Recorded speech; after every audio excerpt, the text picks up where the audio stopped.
baby.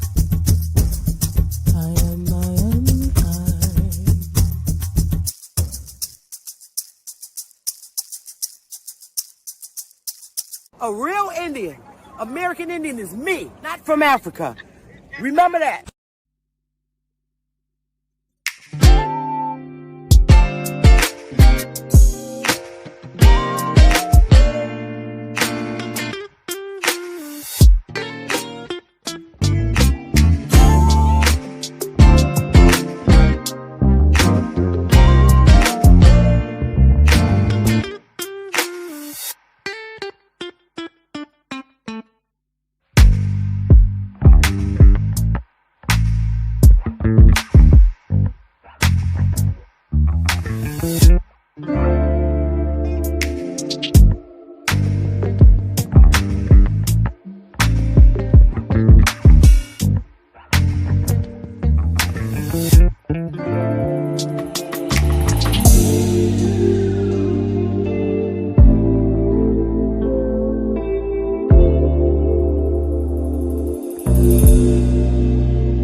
All right now, family.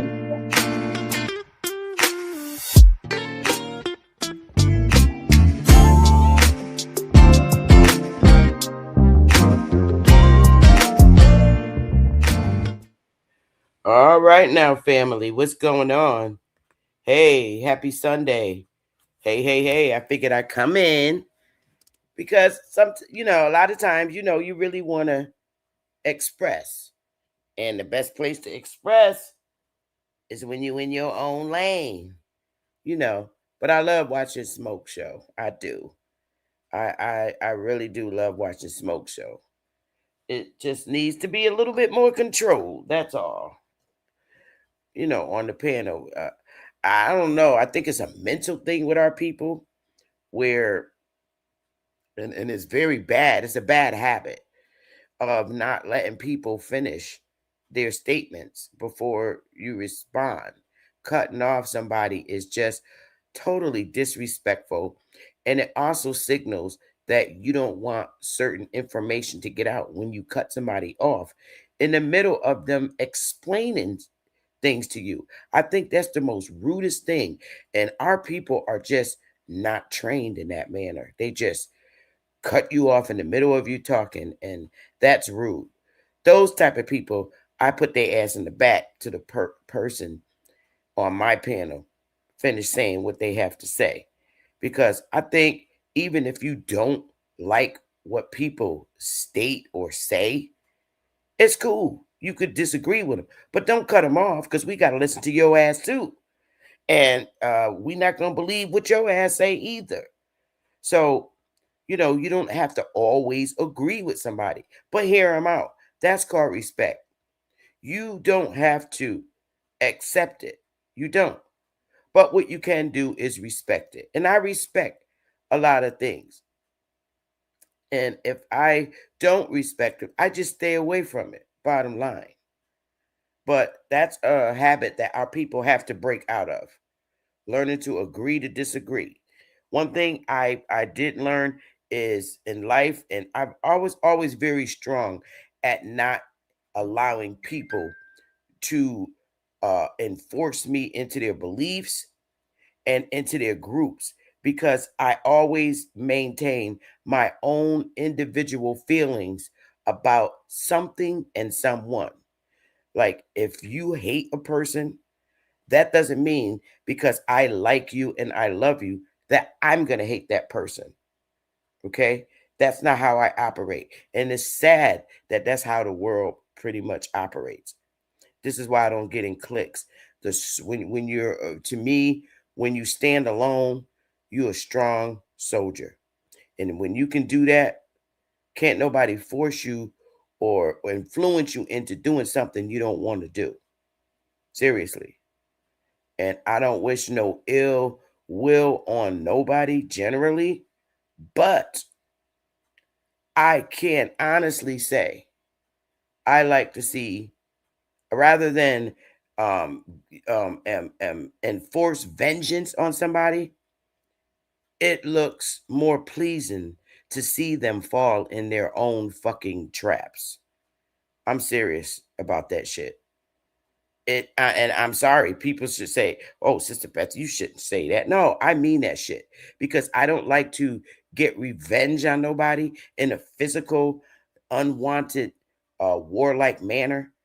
But when people go around and just continuously do the spiteful and evil shit to people, I do like to see the motherfuckers fall in their grave. I'm just being human because you weep what the fuck you sow. And for a long time, people get away with a lot of evil bullshit. Okay. And, the way we were raised as beings, human beings on this planet, we were raised to respect. We were taught. Now, a lot of us don't listen, haven't listened, but we were always taught to respect your adults and one another. Okay? Don't fight them. Don't, hurt them physically. We were all taught that. Some of us listen to that, some of us don't. But I do like to see people fall in their own fucking grave or whatever it is, because that is karma. And I truly believe in karma. I don't care how you slice it. That shit is very real, very real. But anyway, today's segment, I figure, is going to be very, very interesting. And it has a lot to do with everything that's going on today, how the world is ruled. Me, for one, I, you know, don't like war because I just don't. I think war is terrible. I don't wish that on nobody. Uh, but wait a minute. Oh, okay, yeah.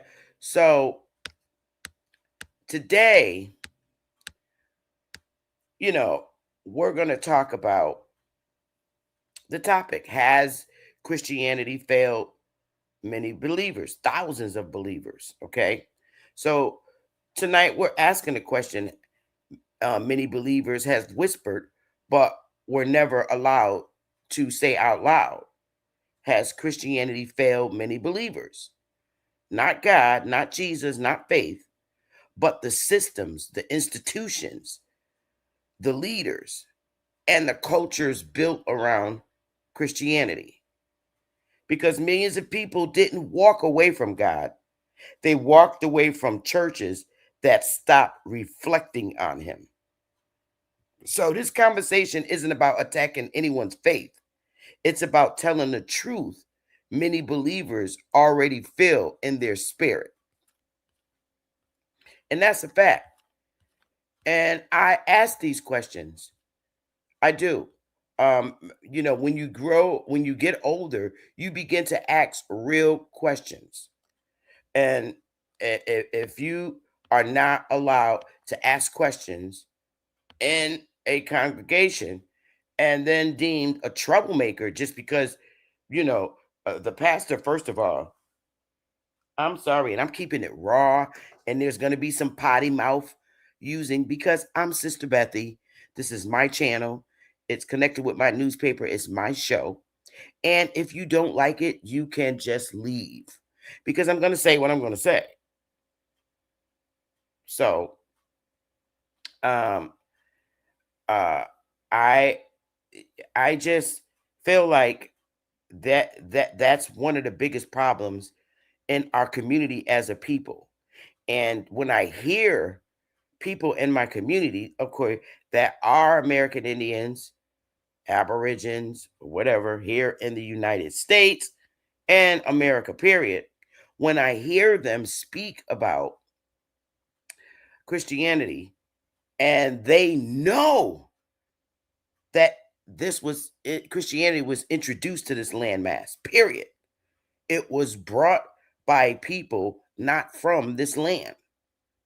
And the most disgusting part is when people run around and feel that they are the actual characters in the Bible.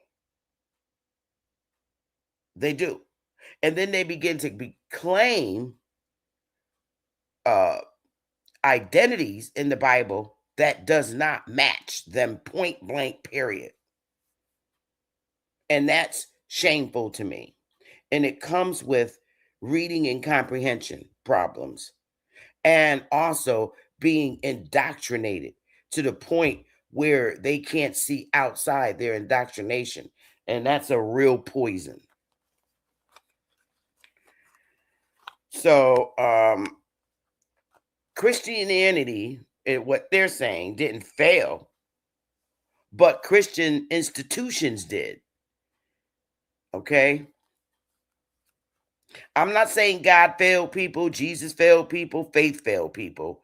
What I'm saying is some churches, leaders, and systems failed to live up to the teachings they preach. And this is a fact. Many believers already feel.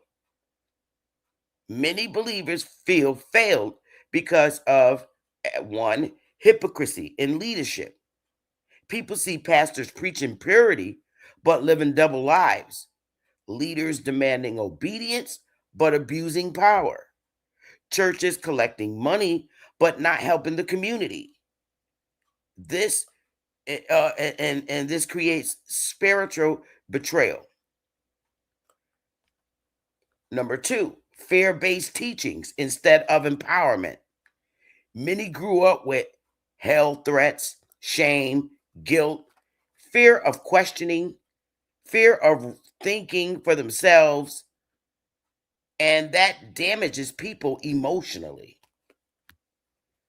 Cultural control instead of spiritual growth.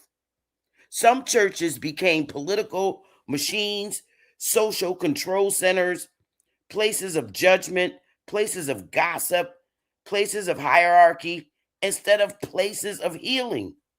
Facts, facts, facts, facts. Let me see. And the fourth thing, Failed to address real world suffering. People ask, why didn't the church protect us? Why didn't the church help our families? Why did the church divide our community? And those are fair questions. Many believers feel failed because the church didn't evolve with them. People grow, people learn, people heal, people change. But some churches stay stuck in old rules, old interpretations, old power structures, and believers feel spiritually abandoned. Christianity didn't fail, but the delivery system did. This is, and this is a fact. You can say, we can say the messages of love, compassion, and justice is powerful, but the institutions responsible for teaching it often fail to live it. This is not disrespect, but it's truth. So, I maintain these questions. Did the church fail to protect women and children? Did the church fail to address trauma? Did the church fail to unite the community? Did the church fail to teach empowerment instead of fear? Did the church fail to evolve with the people? And these are community questions, not attacks. They're not attacks. People didn't leave God. People left the institutions that stopped reflecting God. So I say again, did Christianity fail believers? Or did believers outgrow the version they were given? So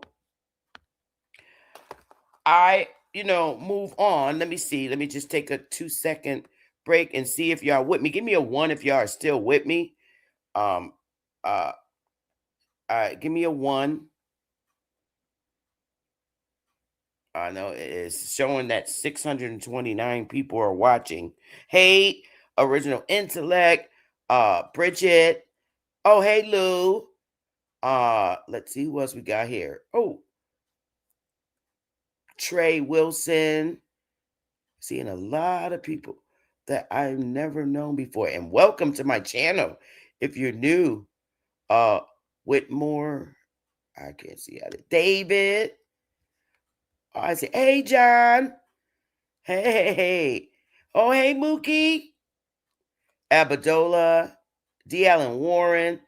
So many of y'all. I can't call y'all out. Hey, Bronx Flat Power. Hey, Charlene. Seeing so many, I can't call y'all. 635 people in here. Smash the like button, y'all. So I'm going to keep going. And I want y'all to listen. Hey, Cherokee Born. Hey, love. Beautiful, beautiful. I'm going to keep going. I'm going to keep moving. We're going to, the talking points are going to be distinguish God from the institution. God didn't fail people. Church leaders and systems often did. Many believers still love God but feel spiritually homeless. The rise of hypocrisy and double standards. Leaders preaching purity while living double lives. Churches demanding obedience but abusing power. Money flowing in but communities still suffering. Oops. Boy, I just lose everything in here. I'm there, y'all. Fear-based religion versus empowering faith. Many grew up with shame, guilt, and threats of hell. Fear was used as control, not healing. People weren't taught how to build a relationship with God. They were taught how to fear Him. Silence on trauma and abuse. Churches often ignored domestic violence, childhood trauma, sexual abuse, and mental health. Victims were told to pray it out instead of being protected. Community breakdown. Churches became political machines instead of spiritual homes. Gossip replaced compassion. Judgment replaced support. Many believers felt more alone inside the church than outside. The church stopped evolving while believers grew. people matured emotionally and spiritually. They started asking questions. They wanted depth, not dogma. And instead of guiding them, churches punished them for thinking. That's very communist. The real question, did Christian fail? Did Christianity fail? Or did believers outgrow the version they were given? Many believers didn't lose faith, and that's a fact. Many believers didn't lose faith. They outgrew the limited, fear-based version they were taught. They wanted a God of love, justice, and truth, not control and punishment. And that's a fact. So I say this. Let me put that down for a minute. I want to say this, period, point blank. Christianity was never, ever good for me. Ever. And I'm keeping it a buck. Even when I was a little girl, because, a lot of this has to do when your reading and comprehension began to be strong as young children. And education was very priority in my household. And reading has always been something I take very serious. And I don't always believe everything I read, especially based on who wrote it. And I what really gets to my gut, and I think this has something to do with the energy, and this is why I'm so drawn to spirituality versus Christianity. Because spirituality connects with me and it makes more sense and it feels good in my gut. What upsets my gut is a Christian that walks up to me and try to force me into believing what they were psychologically trained to believe. We have our own minds, and as individual spiritual beings, we're supposed to control it. And when you begin to control your mind spiritually, nothing, negative energy can't be instilled in you. It's like negative energy gives you a really bad stomach ache. And the only way to get rid of it is to remove the negative energy. Oftentimes when people teach, and this is not just in church, when people are teaching something and lecturing on something, you don't always have to digest it. Your spirit automatically knows bullshit the minute it surfaces. So automatically your spirit knows to reject bullshit. Some people don't because they're still in the uh, uh 1800s mindset. Hey, the bomb mom, they're still in that mindset, and it's very patriarchal. Now, what I can say is uh the patriarchal part about Christianity. I do love the humbleness that you give a man, and the masculinity of the man is well accepted in my world, because masculinity really makes me feel protected. And there are men with great energy that make you feel so protected and so safe. When you, this is one thing I learned in life, that there are men who know who they are and they give off very strong protective energy when you're in their vicinity. And it feels really good. It makes you feel real protected. That's power.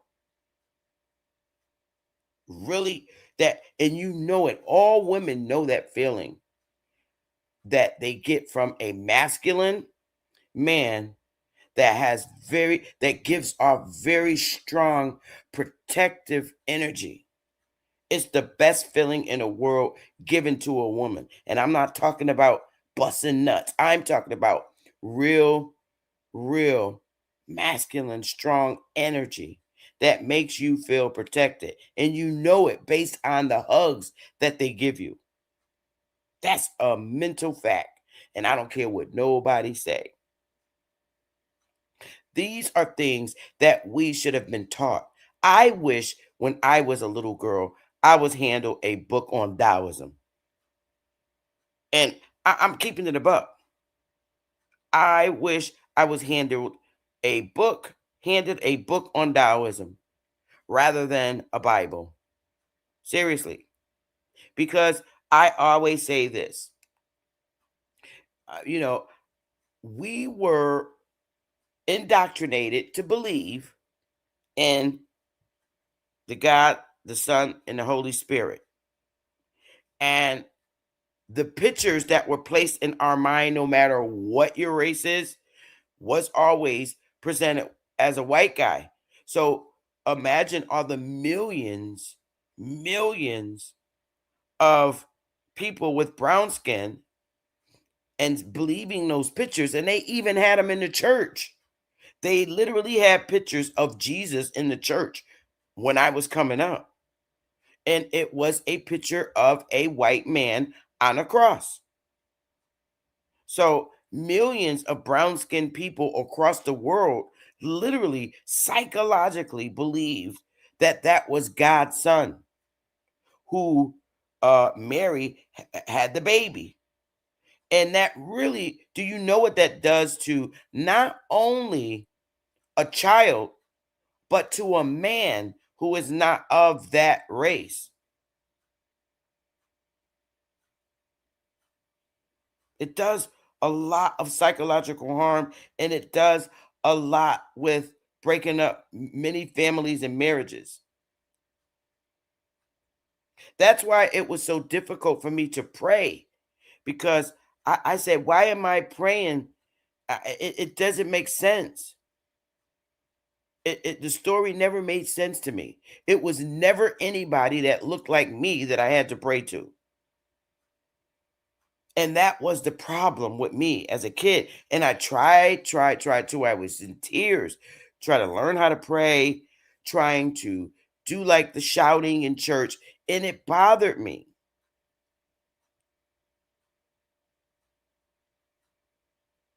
And it did. And it bothered a lot of children because that was the first thing it did to a child and a little boy and a little girl was set a power difference between a daddy and this white guy. So automatically instilled in that child's head, there's somebody more powerful than my daddy, and it's this white guy. So that was a psychological terrible harm to do to millions of people around the world, and it's wrong.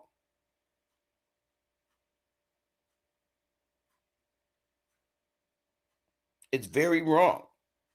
And people from other races don't like to hear this, but we have to speak the truth. It's fucked up. So I had to get away from that. I automatically knew at a young woman age that that wasn't going to work with me. And it never resonated me. And sometimes when that happens, it to me, it means that you're here for another purpose. And no matter what anybody tries to do to you, they cannot indoctrinate you into believing something that's bullshit. I call them the blessed people on the earth because you're put here to rescue those that have been and can't see and who are drunken in the spirit, literally drunken in the spirit. There are warriors here to help them get out of that so that they can understand things in the right way. Because right now, I don't care what you say, there's two parts of that Bible, the Old Testament and the New Testament. The Old Testament clearly teaches you And they say it in the New Testament too, whether you want to believe it or not, that God's chosen people are Israel. So y'all being Christians, you can't get mad when Donald Trump said, go to somebody's ass. And I'm saying it in a language that my community understands, because this is how I get your attention, because I don't want you to think that I'm going to speak in a manner where you put your guards up and you don't feel comfortable vibing with me. So I'm going to speak and using the tongue that my community speaks, so you understand I'm with you. But back to saying it again, the Bible, whether it was the King James Bible, or you have European Bibles, okay, all these different Bibles, but every last one of them teach God's chosen people are Israel. So you can't get mad. You cannot get mad when Trump goes to check people's ass at the door for fucking with Israel. None of you Christians can't be mad, because the Bible teaches to stand behind Israel. Those are God's chosen people, and you need to protect them. You need to protect Israel. So you can't get mad at President Trump. President Trump is a Christian, and he's doing what the Bible felt he should do. Protect Israel. Oh, your brother Israel. The Bible don't say, Negroes, oh, coloreds, oh, blacks, oh, mulattoes, I love you. No, the Bible says Israel is my chosen people.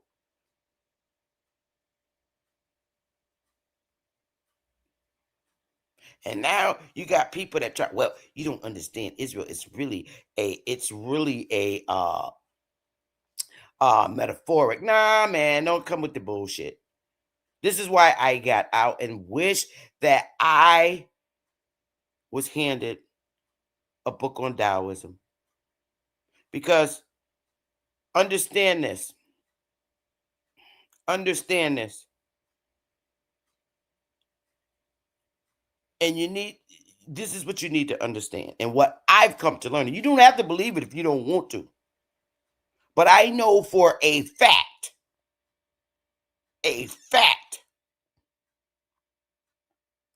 that Christianity books are not indigenous to the Americas. And that makes it not indigenous to the people that were here. They were brought here. And the indigenous people and all people around the world were given an ultimatum: convert or die. That's a very fucked up thing to do to the entire world. Very fucked up. Coming from somebody you can't see, you never saw, but the Christian churches are trained in the manner to make you believe without seeing. That is so fucked up. To me, I'm keeping it above.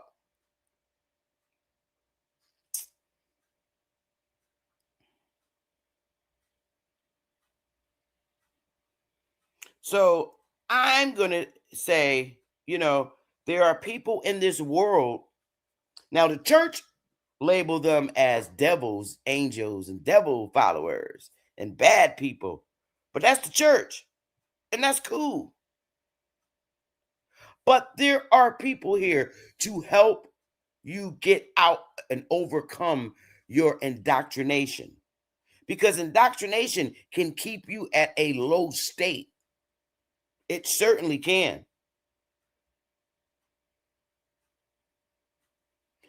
Indoctrination can keep you so fucked up that you don't know how to move on in life. Then it becomes a weapon.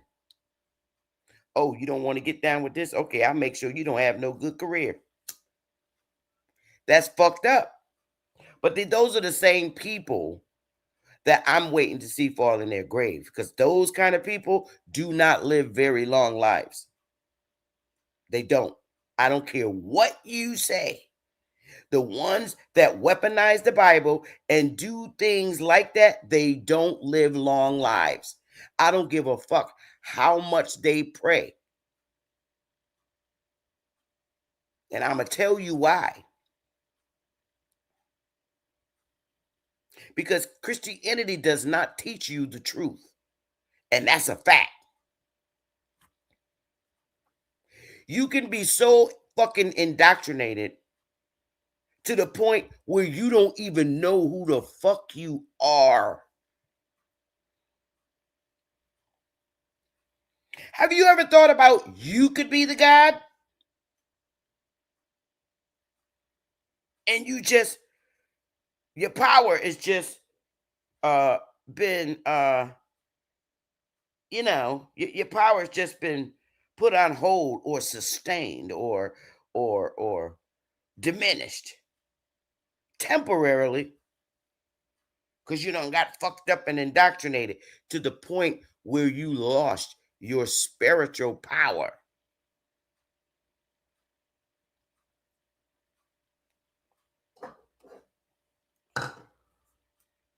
Everybody's and the Bible teach you in a slick way. Nobody's gonna have to tell you, oh, there goes God. He's right there. He's over there. And they were very truthful about that. Nobody does have to tell you where God is. That's a fact. You're all gonna see him.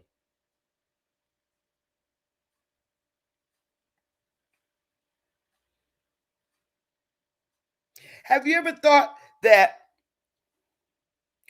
God is in you and the church interprets it a different way? See, the people of this here American land, and I'm talking about the whole goddamn continent of America, they were always told that the God was in them. That's why you don't got to look. That's the real reason why nobody doesn't have to tell you where he is.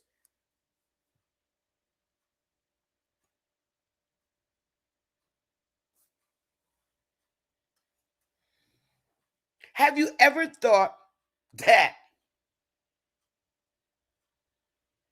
when you were handed the Bible that you were being handed your punishment?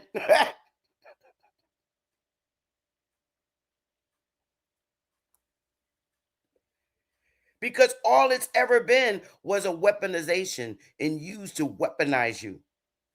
That's a long ass whooping. There are just people all around this world that were indoctrinated and weaponized by that same book. But that's why God is everywhere. It tells you. It's just that you were taught in a very indoctrinating manner that does not apply to you. I mean, literally, you got to put, yeah, we know what y'all believing over here, but this is how we coming to drop it. And you forgot the God was in you because there was a belief over here and it worked for the people here. That's why you had all these beautiful things here that were made before people came here and claimed and lied and said that they made them. That's called psychological and physical and mental power diminishing by evil forces, or may I say, evil enforcers. And people say, oh, no, that's not me. I mean, yes, the fuck it is. If you're enforcing doctrine that's not indigenous to any landmass, you're a fucking devil.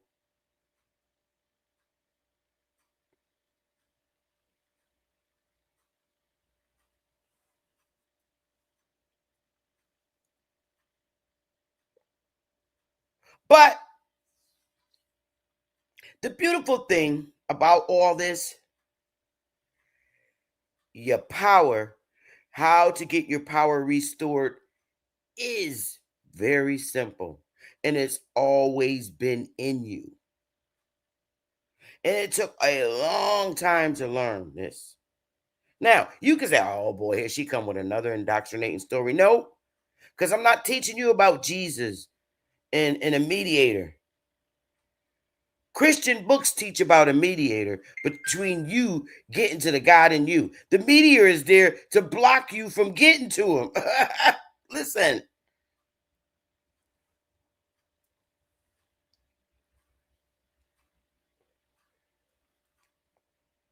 So let me tell you what I always felt was comforting to me. Seriously.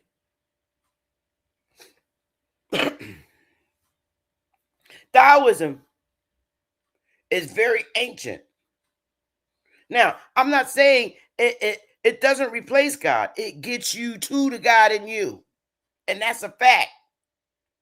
When you get to the God in you, everything you were taught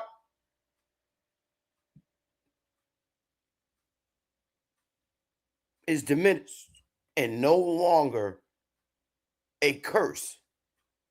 There are, and seriously, a curse needs to be broken. You are cursed when you believe you got to go to somebody to get to the God in you. Because God is in you.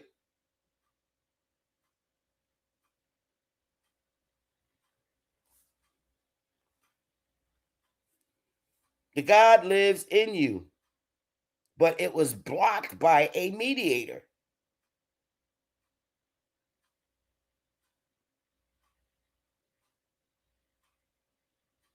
I don't care what nobody say. If your ass came out of somebody's birth canal, you ain't no different than me. If you came out of a woman's birth canal, you are no different than me. Because that's the same damn way I was born.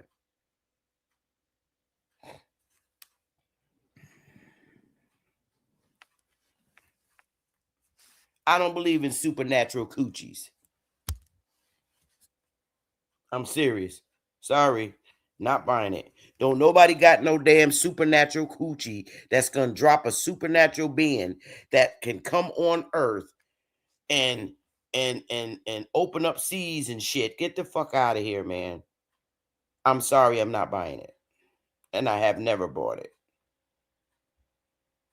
I believe everybody has the God in them, and you have and it's in you, and it just needs to be activated. Don't know Christian churches ever will activate the God in you. They tell you about somebody to pray to. They don't teach you about the God in you. And if you say they do, you tell them a fucking lie. Because if you did, our communities wouldn't be in the conditions they're in. The God in you will not allow the shit that goes on in our communities to take place. The God in you, prior to foreign invasion, has always been able to control their territories and communities. But something came and put a blockage. I don't give a damn what you say.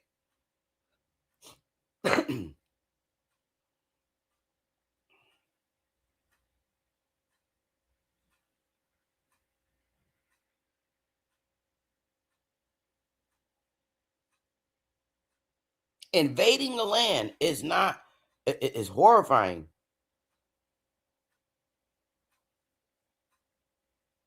That's horrifying. That's not a godly thing where you come and conquer a people and hurt them. I don't like that. Because there's penalties behind that.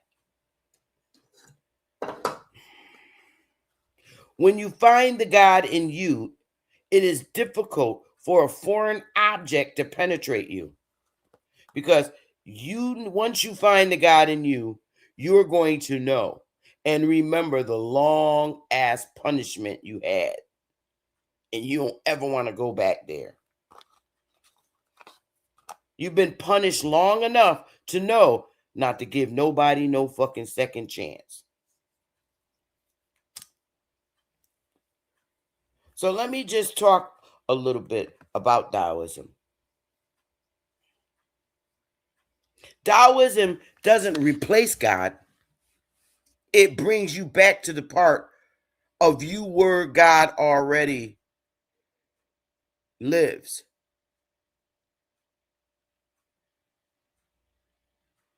Again, Taoism doesn't replace God. It brings you back to the part of you where God already lives.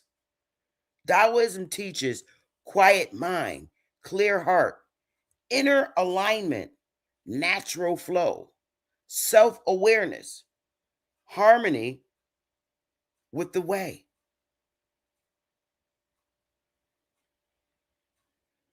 I believe God resides in your internal self. And Taoism points to. It doesn't point to a building. I believe God resides in your internal self.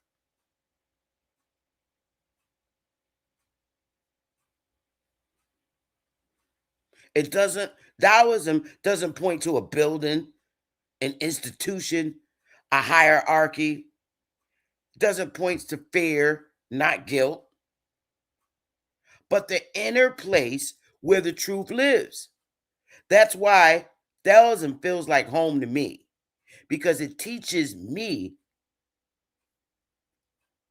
how to hear God without noise. It teaches me how to listen to the divine, not fear it.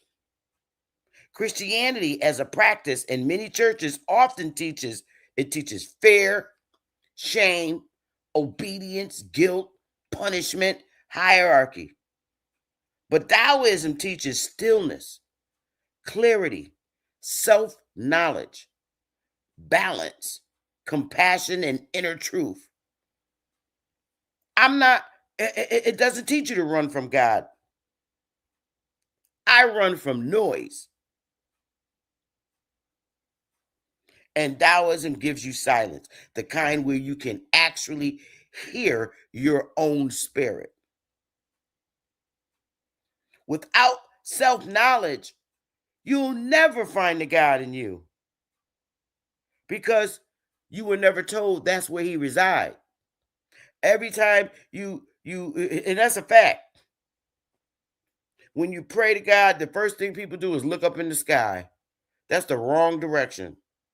You got to look within.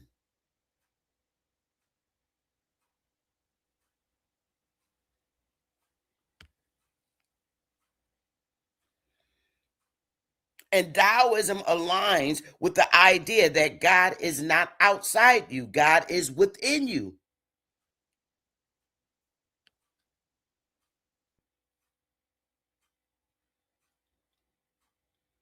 Taoism says the Tao is in all things.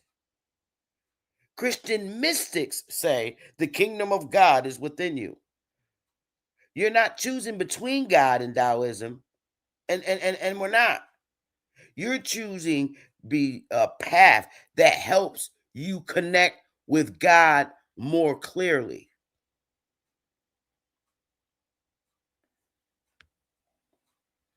Taoism teaches you how to understand your emotions, your energy, and your purpose.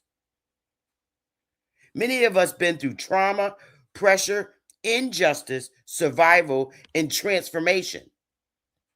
Taoism gives you grounding, clarity, emotional discipline, inner peace, and self-trust. It teaches you how to move through the world without forcing, without fighting the current, without losing yourself. And that's why it resonates in me so deeply.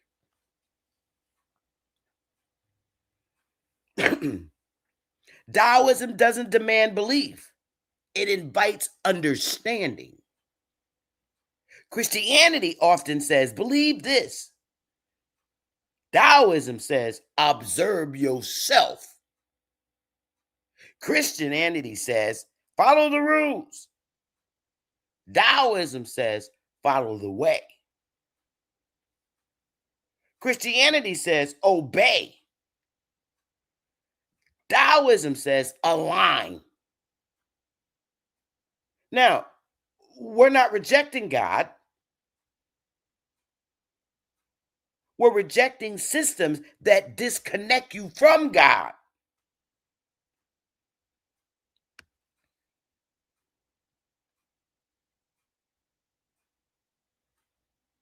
My spirit, and this is what I learned studying Taoism and learning the God in me. My spirit is naturally Taoist. I move with intention. I stay calm in chaos. I trust timing. I don't force. I don't chase. I protect my peace. I let things unfold. And I stay aligned with my inner truth. That is Taoism in motion.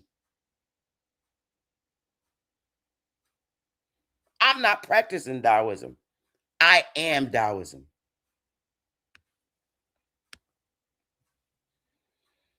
I'm not saying Christianity failed God. I'm saying Christianity failed to teach people how to find God within themselves. Taoism teaches you how to breathe, how to listen, how to align, how to trust, and how to return to your center. And that center is where God lives. You didn't leave God. You left the noise around God.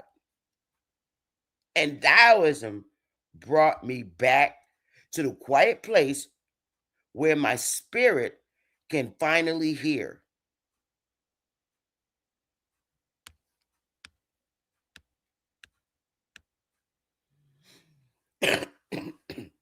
So you really need to sit back and think like adults and finally think for yourself.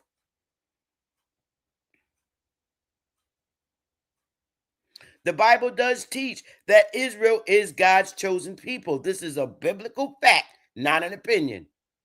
Every major Christian Bible, whether it's King James, Catholic, Orthodox, Protestant, includes God choosing Israel, God making covenants with Israel, God promising to protect Israel, God calling Israel his people.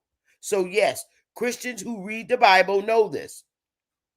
And that part is not controversial.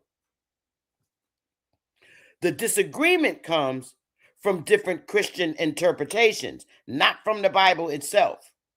Christians split into three major groups on this issue. You got group one, which are the traditional Christians. They believe Israel is God's chosen nation. Christians should support Israel. Biblical prophecy involves Israel. This is the group Trump aligns with, according to many commenters. He's Christian, so you can't fault him. And I don't judge him. I like Trump, and I do support him. I like him better than the past presidents. I'm keeping it a buck, and I don't care if you don't like it. It's my choice. Group two, replacement theory Christians. They believe the church replaced Israel. Israel now means all believers. Modern Israel is not the same as biblical Israel. This group does not see political Israel as spiritually special. That was group two. And now you got group three, neutral Christians. They believe Israel is important historically, but modern politics are separate. Christians should focus on peace, not sides. This group avoids political involvement. So the conflict is not about Trump. It's about the Christian interpretation people follow. Some Christians say, support Israel because the Bible says so. Others say the Bible Israel is symbolic now. Others say this is political, not spiritual. So when Trump supports Israel, Christians respond based on their theological camp, not their political loyalty. That's why you see disagreement.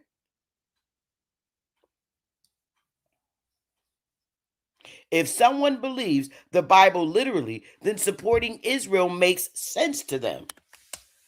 If a Christian reads the Bible literally, believes Israel is still chosen, believes prophecy is active, then yes, they will see supporting Israel as a consistent with their faith. That's why many Christians do support Israel. But the Christian who disagree are not rejecting the Bible. They are following a different interpretation of the same scriptures.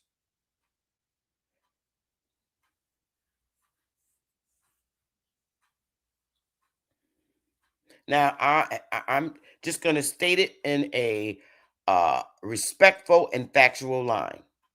The Bible clearly teaches that Israel is God's chosen people. So Christians who read the Bible literally will naturally support Israel. The disagreement comes from different Christian interpretations, not from the Bible itself. This keeps it, I'm just keeping it factual, respectful, non-political, non-emotional, and grounded in scripture. I'm not confused. I'm seeing the division inside Christianity, not a contradiction in the Bible. People read the same book but follow different doctrines. So that's why I see conflict.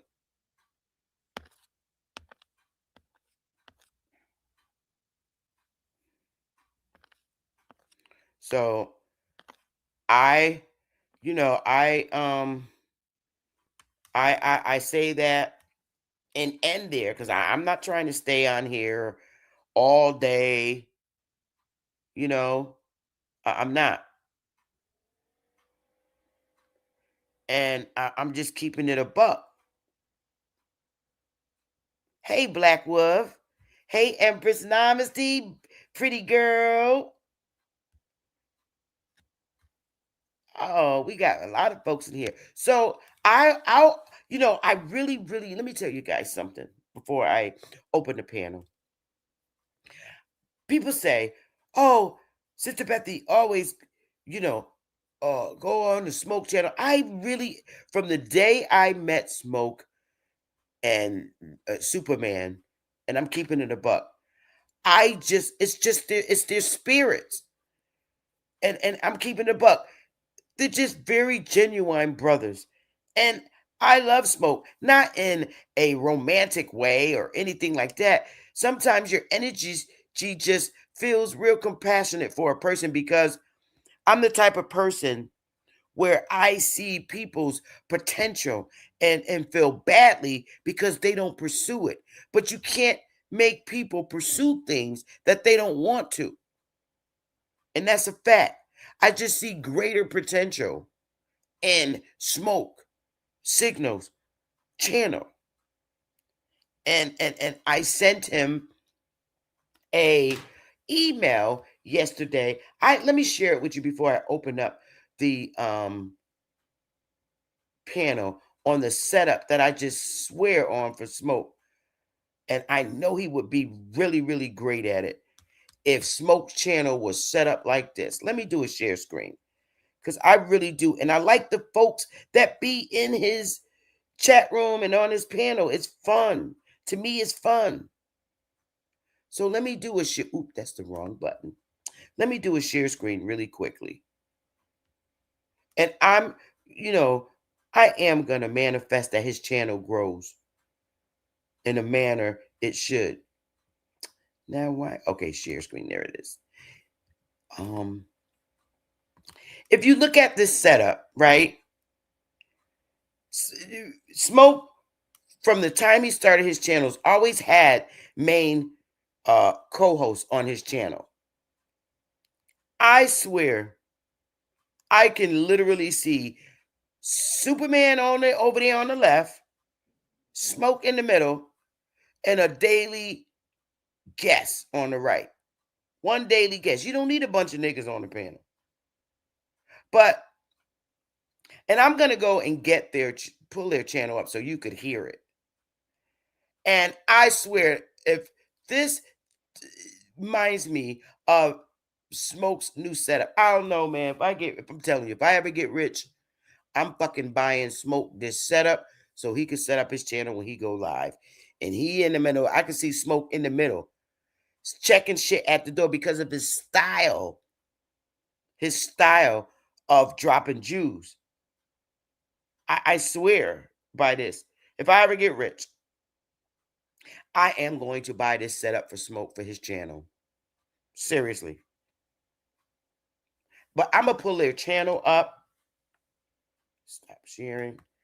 I'm truly going to stop sharing right now because I'm going to pull their channel up so you could see. And those guys are Generation Z. And I'm telling you, they're fire. But let me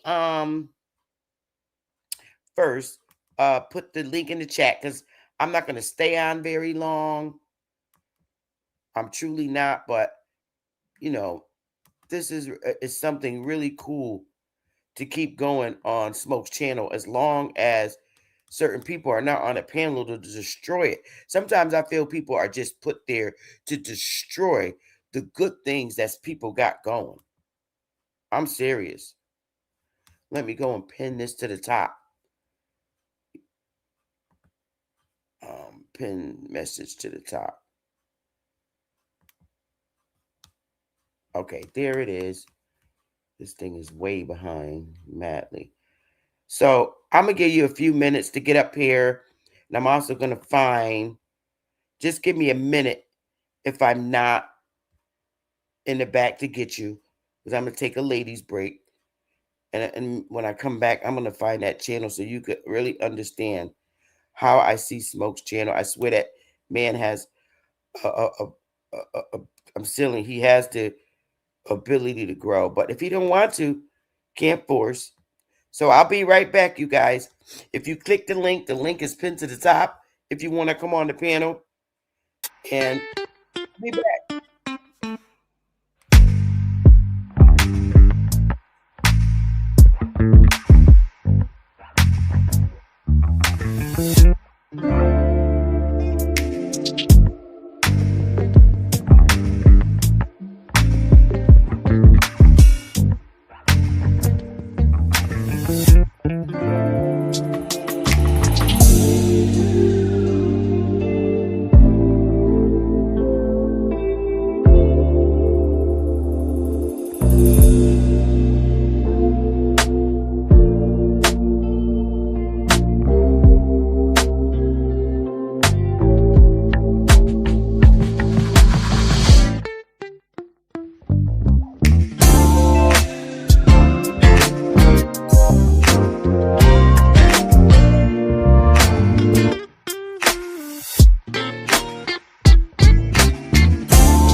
Okay, so I am back, and no one wants to come on the panel. That's cool, because I haven't, like I said, haven't planned on being on very long.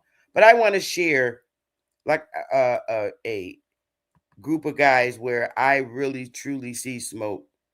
Yeah, Black Wolf, he really is. He's that type of guy. You know, he really is. And I want you to hear these guys because I could just see Smoke panel just like this. If I ever get rich, I swear I'm going to get that same setup for him and buy the equipment. Listen, y'all, let me give you an example of how this setup is. Just listen, it's only 15 minutes long. But there just needs to be brutal honesty. It's like, look, these black people are really struggling and they're turning into these maniacs. It seems like they don't do anything right. They're obnoxious. They're rude. They're inconsiderate, aggressive, cruel. And, you know, look, nobody hates black people for being black. If there are people like that, I think that's exceedingly rare. And I don't consider myself one of them. The reason that people have negative attitudes about black people is because most people's interactions with black people are negative. Most people's interactions with black people is when you're stuck in traffic and you see a Nissan Altima speeding down the shoulder. And you say, what the fuck? You're not supposed to do that. If everybody did that, it would just be another lane. And, you know, not everybody can do that. But it's like these people have no respect for decorum. They think the rules don't apply to them. They have no respect for society. Like that's their interaction is they are a waiter and they wait on a black table and the black people don't tip and they're fucking rude. Like that's most people's interactions. It's stuff like that. They go to the DMV and they see a black person behind the counter and they say, oh, here we go. And the person's rude. Now, it just goes to show people are not racist. It goes to show people don't like people that are rude. That people don't, it's unpleasant. People want to be treated with consideration and respect. And it is true that black people are, in this day and age, unfortunately, seem to have very low moral character. It's not even just the violence, although the violence is pretty striking. If you live your life and you know that you're going to be mugged by black people, it kind of colors your opinion or perception of black people, wouldn't you say? If 99% of the carjackings and stabbings and shootings that you see in Chicago are by black people, when you're walking down the street late at night, guess what you're looking for? Black people. And you equate that with danger. And it doesn't take a lot of them to spoil the whole bunch like that. And we just want black people to take accountability and say, look, I'm not a bad person. I'm not a bad person. It just seems that every time I encounter you people, for the most part, it's negative. And sometimes extremely negative, like I could get a gun in my face. You know, that's a problem. And people go, well, you are just loaded up with hatred and racism. It's like, I'm really not. I'm a really friendly person.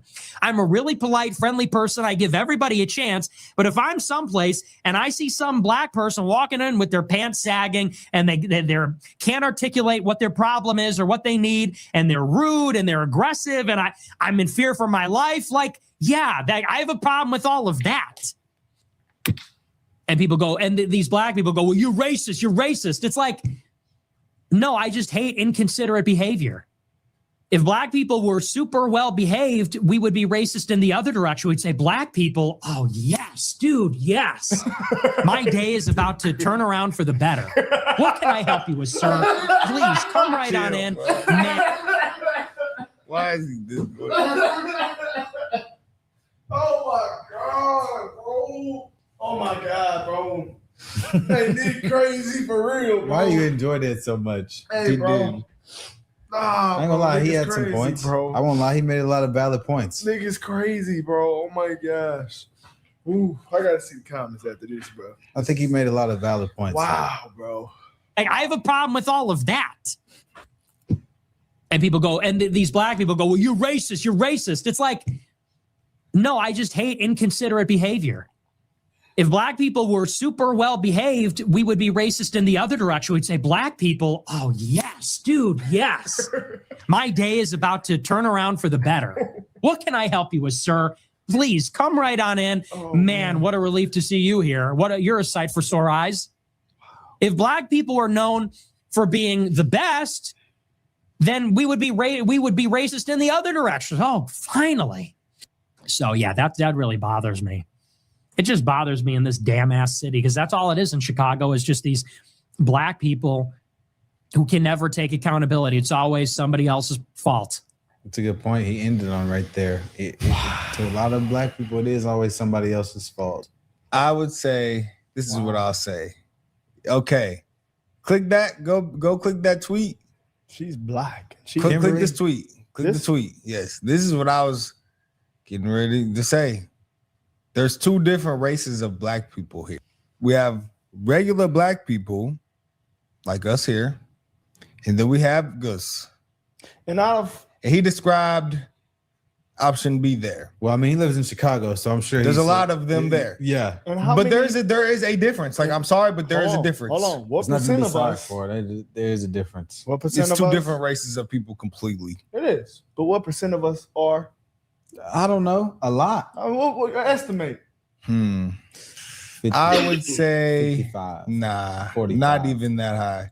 I would say like, I don't know what I would say. I don't know how many, but I know I would that say about 70. nah, 70's too high. nah. 70. I would say it's like not the majority. It's the poorer ones. The father. Well, if we do say that, then it would be the majority. I don't want to say a number, What are you asking, Grok? but everyone who lives is not. Yeah. No. What did you There's search? 4 black people who are. What did you search? How many black people are in poverty? Oh, In 2023, only 17.9% of black people live in poverty. so then it would be around 30%. I don't know. I think it is the. I think I was gonna say, hold on. like, I think the point that he made about rude, inconsiderate behavior from people and negative interactions could sour you to a people, and I think that's a valid opinion. I think that's a valid outlook to have. I mean, if I had a bunch of negative interactions with someone, I would think negatively of that someone. But if 40%, this is a stat and when those 22. If 40% of black people commit violent crime, so that's 40 off the rip. So what percent are a good 20? You can't say it's less than 20. So you think So it's 60%? Far over, buddy. Wow. 40% commit violent crimes. well, I would say then 40%. Yeah. 40, Okay, the bottom line, 45. baby. I said 55%. I'd say 45 to 55%. Do you think Yeah, all I said that off rip. yeah. Do you think all inconsiderate people commit violent crimes? I won't No. say no. but Okay, I think then it's above 40% then, bud. that's why I said 55%. But Because you do have to That's start not a at bad 40 with that. You gotta say over 50 for shot. Sad though. I don't know, man. It is sad, but I ain't lie. The way to end it is to do what we do. I feel like it, to call it out, and we can't just spare people's feelings anymore. That's why I'm not mad at what he said at all. Well, I don't know. I think there just has to be some sort of accountability among black people. Like if black people as a collective stop defending that behavior and justifying that behavior and then accepting it as black behavior, then it would be frowned upon. But a lot of this stuff is accepted and defended by black people. Oh, they're just kids. Oh, they're hungry. Oh, they're this, they're that. They they're had this. to. It's always a defense from black people. So it's almost a justifying that behavior. If that type of stuff was condemned by black people in the majority, we would see a difference. But we don't. The black women want thugs that sag their pants and act gangster. They want that. That's why they single moms, because they keep dating them and they keep going to jail. Sorry, the facts are the facts. That's just what it is. It is. I'm not gonna say it's crazy because just saying that all your interactions with black people are always He negative. didn't say all of them. No, he he didn't said say majority. Okay, so I want to know with you guys what like percent of My personal interactions. Yeah, y'all I personal wouldn't interactions. say I wouldn't say I'd be some.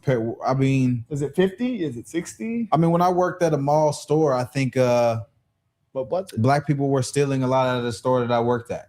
So what would you say the percent of inconsiderate? The people he described. Inconsiderate. Well, I mean, I feel like black people approach me differently than they would him. So I don't know. I'd say my experience with black people would probably be different than someone else's as a black man. I'm just going to be logical here. Like, I think someone might be inconsiderate and rude to someone that's white, but I think when they come to me, it's going to be a different interaction. I'm just keeping it 100 based on my life experience. It's impossible to find a number here, but Do you think They that's can't a put bad take? No, I mean, this is anecdotal evidence here. Yeah. You know him. I already seen it. I mean, someone else's experience with someone is not going to be my experience. I can only speak from my point of view. I think that people are saying he's racist.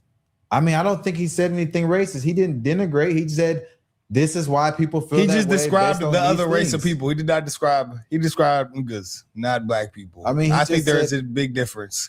I think that I've met a lot of black people and I've met a lot of niggas, and there is a giant difference. There really is. It's two completely different mindsets. That is what I will say. Just being honest. I mean, I don't think he said he's not a person that hates black people for being black. He said he hates rude, inconsiderate behavior. I hate that as well. Dr. Umar even said about the, He said a lot of them Negroes on the corner, on the street, got to go to sleep for good. He said they got to go extinct. That is the Dr. pro-black Umar. nationalist. Dr. Umar even said that. I'm gonna keep it 100. I saw a video the other day where a woman said, "I don't want a man that work a 9 to 5 and take care of me. I want a thug." She said, "Y'all ugly." We can pull it up right now. And then the next day she posted a video that her kid's room in the hood got shot up. Pull it up. It doesn't matter. It's just another day. That's real. That's type of stuff that goes on in the black community. Yeah, I we personally know. will not sit around and condone that, my brother. Me I will either. personally not defend that negligent, negative, degenerate behavior. I don't like it. It's sad though that it's came to this, but I mean, people have been probably saying this for years now. It's not that it just came to it. I think there's just been a more it's just been a more vocal thing. I think most black people, in my experience, don't act that way. But I be in nice areas it's where different. It's affluent people be. So But most nice areas that I've been in my life, 10%. 10. Brother, are you insane? When I went to the nicest community I've ever lived in, it was 5 black people that I knew in the whole community. And it was thousands of white people there. it's a culture thing, bro. It's just a culture thing. It's a culture So thing. when I think about that, I'm going to still have to stick with my number at a good 70. Because if I lined up every black person. I don't want to say If I that. lined up every black person, I was gonna say, I'm gonna knock it down 70 to is 60. too high. I'll say 50. 70 is too high. It's almost 50. I don't know, man. But you gotta realize, I grew up. I was in Jack and Jill, the Black Betterment organizations. I was in all that stuff. The black people I grew up around wasn't doing that type of stuff. Yeah, Just but gotta they went keep to on you know, you've seen them though. You've came across them. I for sure have seen them. If I lined up every black person, 40% of them commit violent crimes, brother. Nah, man. That's a stat. Nah. Can we look it up? It's not a stat. It's a stat. funny You as can't argue with that. It's a stat not- based on another stat, a group within the What? population. It's ages, what is it, like 14 to 30 something? I'm about to look it up. Or that, Okay, what it let's says, see. Ah! that's This what it is- says. I mean, hey, I know my experience. I said I agreed with what Nick said. I know when I'm at I a don't place. like those people with those type of interactions. When I'm either. at a place, And I will have the accountability to call when it I'm out. at a place where it's good black people, wow, just like Nick said, this is amazing. But when I'm at a place with a lot of them, it's not too good of an outcome there, and it's rare, like Greek events. Okay. Those are good black people. Duh. Rare though. It's not rare. It's not that many. I grew it's not up too around many that Greeks. shit. It's not that many Greeks. It's a lot of them, but it's not that many. It's more than the regular black population. Oh, yeah, nah. Oakland, California, we talk Chicago, Houston, Louisiana, Alabama, every state. You know what Greeks are called? You know what they call us as black people? They call us the bourgeois. Bourgeois blacks. Unicorns. The bourgeoisie. Just like the lady that told y'all today, I watched y'all and I cried. So what's her interaction with the black? I don't know, brother. Well, I mean, if she cried, I could tell you. I can tell you what her interaction is. I gotta keep it 100. I do think what he said, like the reason why people would not like people based on their negative interactions and constant negative interactions with people would lead you to not like those people. I think that's a valid reason. What you guys look up? Yeah, 40%. I mean, yeah. Hey, and 40, 41 is what I saw. 40 to 41%. okay. So we have 60 that may not be like. But see, but you know, out hold of on, that hold on. 60 is 20 going to be rude. All right, then so be quiet. Then leave it alone. Now leave it at that. That 20, maybe we really can say that. That's why I said 70. I'm really giving niggas the benefit of the doubt. It might be. I try. 85. I try to give No, the benefit of the 85, bro. See, now you're being dramatic. I would say, I'm not going to do a number. I think 55 is like my rough estimate. That's a good. Hey, give a fist bump, bro. Fist bump. You really believe in them, bro. What you mean them? I am them. I'm the 45%. No, you're not. You're the good side, bro. You black person. I'm a black person. You're not. I'm a black person. Hey, but I I'm mean, a hey, good man. guy. So you're not a. I have faith in people that look like me. Niggas being brutal, but hey, that's What's why I more try to- brutal, talking about it or? That's what I'm gonna keep it committing 100 murders? though. Based on what he said, I think that's a good analysis. I'm not refuting anything he said. But hey, like Charleston White always says and all that, we can't watch this and get offended and then I'm not you sing offended at along all. to a rap song where people rap about shooting up other people and actually doing it. Like y'all are actually agreeing with murder, and then you cry about this. Don't get offended now. And what Hey percent man, think I it's okay? just saw a Nice. video where a rapper just got indicted for killing another black man on camera, and he was saying, "Oh, this is racist because I had an all-white jury," and other rappers saying, "Free him," and his own family testified against him in court.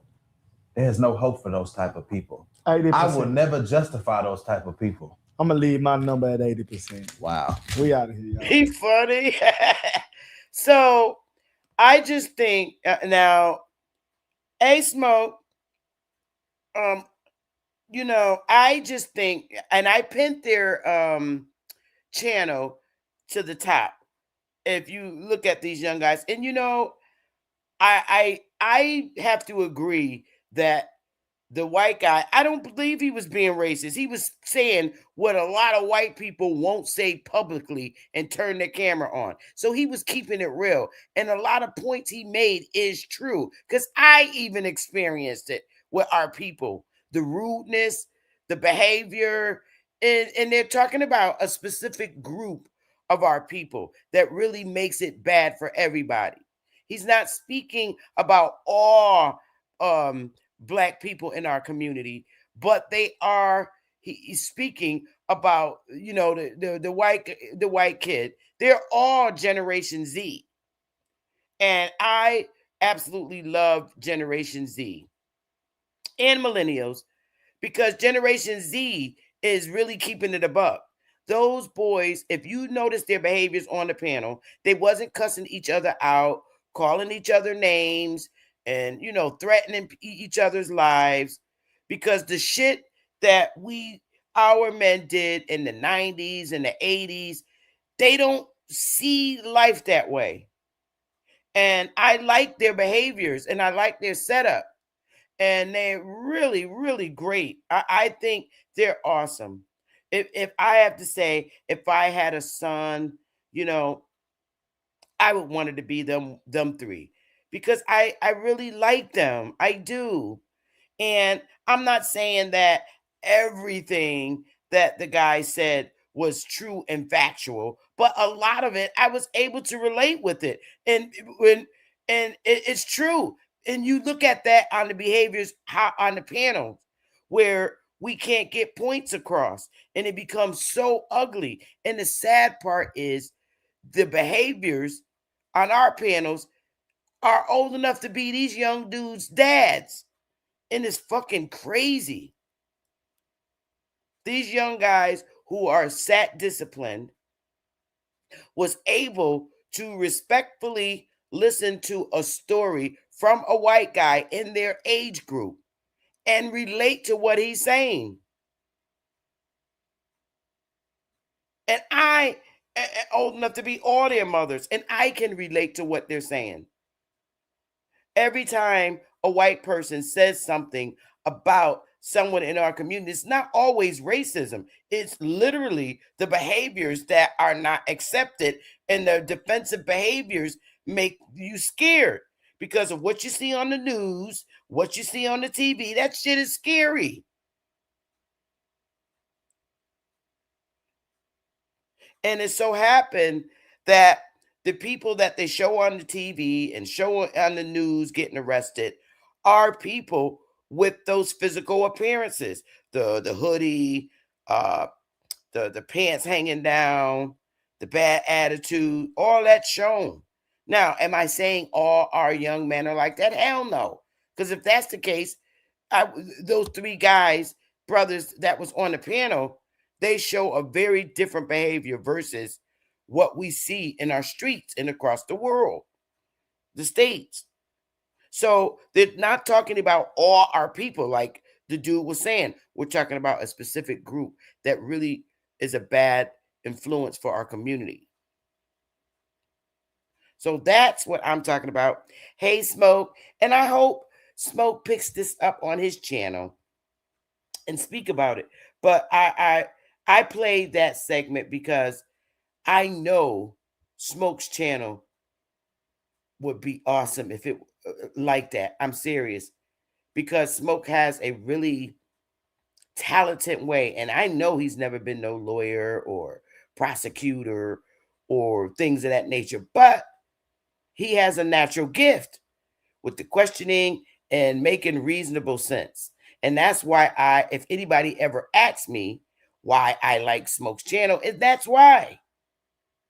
That's exactly why. So this is why when you see me share people to Smoke's channel, it's because they want to see Smoke.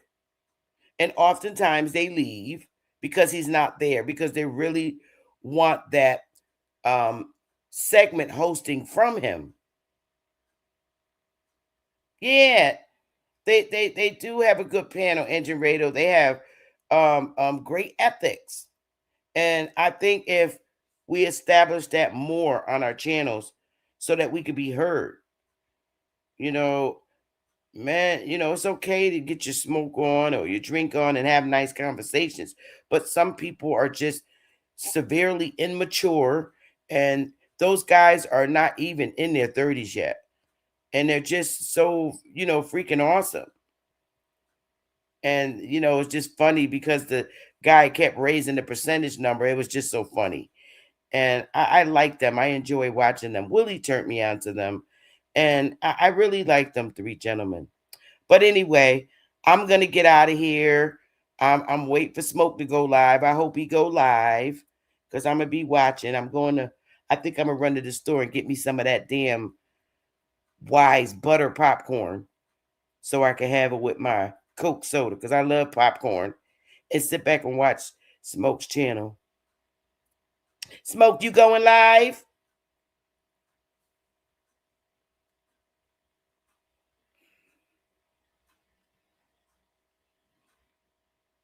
Smoke said, I'll never be like on my channel. Niggas way too ignite. Yeah, but I think you got the potential. You just got to get Smoke. Your channel can be like that. And it's awesome. Your channel's already awesome because the topics that you discuss on your channel, Smoke, are awesome. You always have great topics. But it's the discipline. It'll come. It's gonna come. And I swear, if I get wealthy soon, or if I do, I'm getting you that equipment so that you can have those type of segments with three people. Your main host, we know, is Superman. Superman always going to be the host because I think you two guys really connect great on the panel together. And then you're every day, pick a day for one guest to come on and vibe and having a conversation. But I think multiple people, behind the scene, behind the camera, are getting drunk or whatever, or got addictions. I don't know what it is. But I do. And I'm not trying to control how you do your channel. I'm just saying I'm actually just speaking about the great potential that I see in you hosting such a great show. That's why I watch your channel, because I know eventually it's going to turn into that.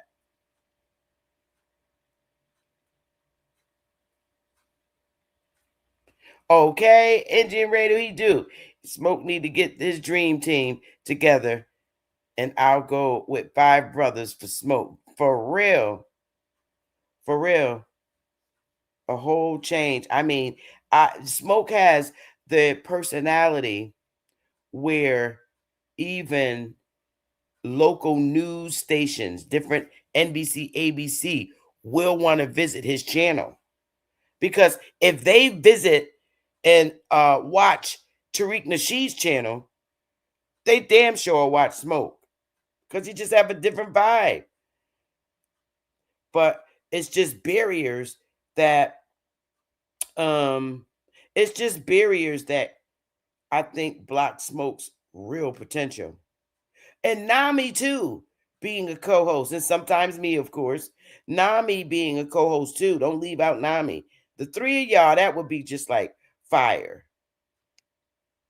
But you gotta have Superman, because Superman was with you from day one. Me and him was. And we ain't going nowhere. It's gonna get there. But anyway, y'all, I love y'all, and I'm about to get on up out of here. I want me some popcorn and Coke soda. What time you going live, Smoke? It's 3 o'clock here in Connecticut. 3:05.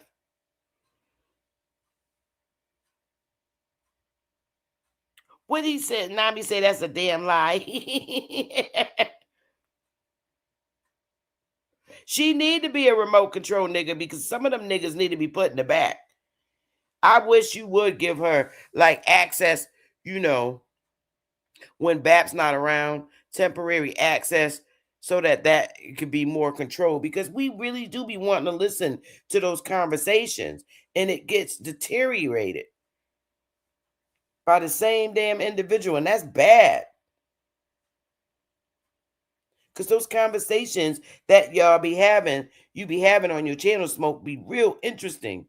But you always get, I don't know if it's jealousy and people purposely do shit to spoil, you know, the great conversation. That to me sound like hateration and arrogance and just a dumb, arrogant fool. That's right, Nami. You say it, girl. Ain't no smoke without Nami. You damn right. But anyway, I love y'all. I don't know what time Smoke going live, but I'm going to run to the store to get my popcorn that I should have got earlier and my Coke soda so I can watch Smoke show later because I know it's going to be good. But I love y'all, and I'm about to get on up out of here. And I hope you enjoyed today's segment because I certainly felt good, you know, speaking about it. Love y'all to the moon and back. I'm out this piece. For real, for real.